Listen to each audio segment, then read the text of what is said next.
The princess and the dwarf. They dragged him through the market like a thief, though he had stolen nothing. The people shouted, "Evil child! Curse-bringer!" The dwarf, small and silent, kept his head low as stones and curses rained down on him. Blood trickled from his forehead where a rock had struck. But he did not cry. He did not beg. In the palace above the chaos, Princess Ayo watched from behind a curtain. Her fingers trembled as she gripped the fabric, her heart breaking with every shout. This was her fault. She had brought Kofi into this cruel world, thinking love would be enough to protect him. But love, she now realized, was not enough. Not here. Princess Ayo was the only child of King Oba, ruler of the great kingdom of Alolioji. From the day she was born, her life had been set before her. She was the jewel of the kingdom, beloved by the people and envied by neighboring lands. But there was a rule as old as the kingdom itself: whoever married the princess would become king. This rule shaped everything. Suitors came from all corners of the land, bringing gifts of gold, rare fabrics, and promises of alliances. Warriors, princes, and wealthy merchants stood in line to prove their worth. But Ayo was not interested in any of them.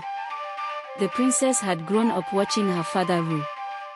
She saw the weight of the crown on his head and the decisions that kept him awake at night.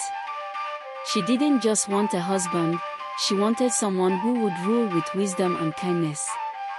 Someone who would listen to her, not just take the crown.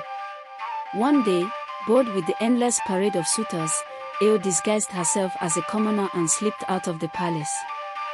She walked to the edge of the kingdom, where the river flowed wide and clear. She hoped to find peace there, away from the noise and expectations of her life. That was when she saw him. He was sitting by the river, his small frame hunched over a piece of wood. His hands moved skillfully, carving a tiny bird that looked as if it might take flight. His skin was dark and smooth, his face sharp and intelligent. His legs were short and crooked, and his head barely reached her waist when he stood. Ayo had never seen a dwarf before. In Alolioji, dwarves were considered cursed.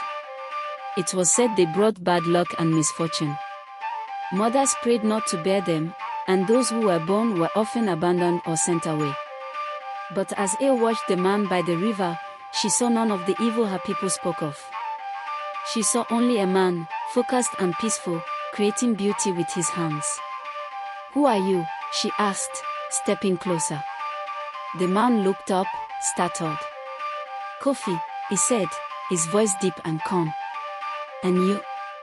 "Just a traveler," Ayo replied, not ready to reveal who she was. They talked by the river for hours. Kofi told her about his village, far beyond the borders of Alolioji, where dwarves lived freely. He spoke of his love for carving and the quiet joy of creating something from nothing. Ayo found herself laughing at his jokes and admiring his cleverness. She returned the next day. And the day after that. As weeks turned into months, Ayo and Kofi grew close. She told him about her life in the palace, her frustrations with the suitors, and her dreams of a different kind of king.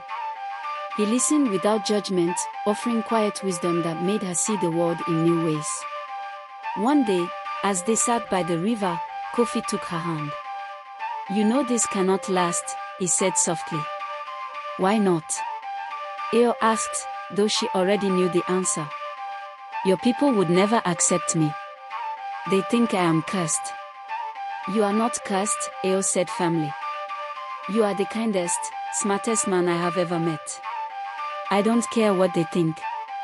But deep down, she knew it would not be so simple. When Ayo confessed her love to her father, King Oba, he was livid. "You will not disgrace this family with such foolishness," he roared. "That man is not fit to rule. He is not fit to live among us." Ayo stood her ground. "I will not marry someone I do not love. Kofi is the man I choose." King Oba refused to listen. He sent soldiers to patrol the palace gates, forbidding Ayo from leaving. But Ayo was clever. She found a way to send word to Kofi, arranging for him to meet her in the palace gardens under cover of night. When Kofi arrived, the princess thought her plan had worked.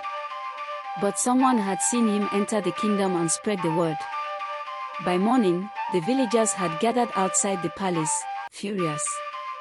They dragged Kofi from his hiding place and demanded he be punished. "This is an insult to the king," they shouted. "This man is cursed. He will bring ruin to our land." Eo ran to the gates, her heart pounding. She pushed through the crowd until she reached Kofi, who was bruised and bleeding but still standing tall. "If you want to punish him," she said, her voice trembling but loud, "then punish me too. I brought him here. I love him. And I will not let you harm him." The crowd fell silent. Even King Oba, watching from the palace steps, seemed stunned. In the days that followed, the kingdom was divided. Some believed Eo had been bewitched. Others, inspired by her courage, began to question the old beliefs about dwarves and curses. King Oba, caught between love for his daughter and loyalty to his people, finally made a decision. He allowed Eo and Kofi to marry, but they were banished from the kingdom. Eo and Kofi left hand in hand, determined to build a life together.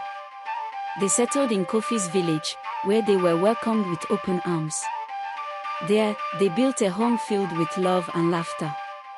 Years later, when King Oba passed away, messengers from Alology came to find Eo and Kofi.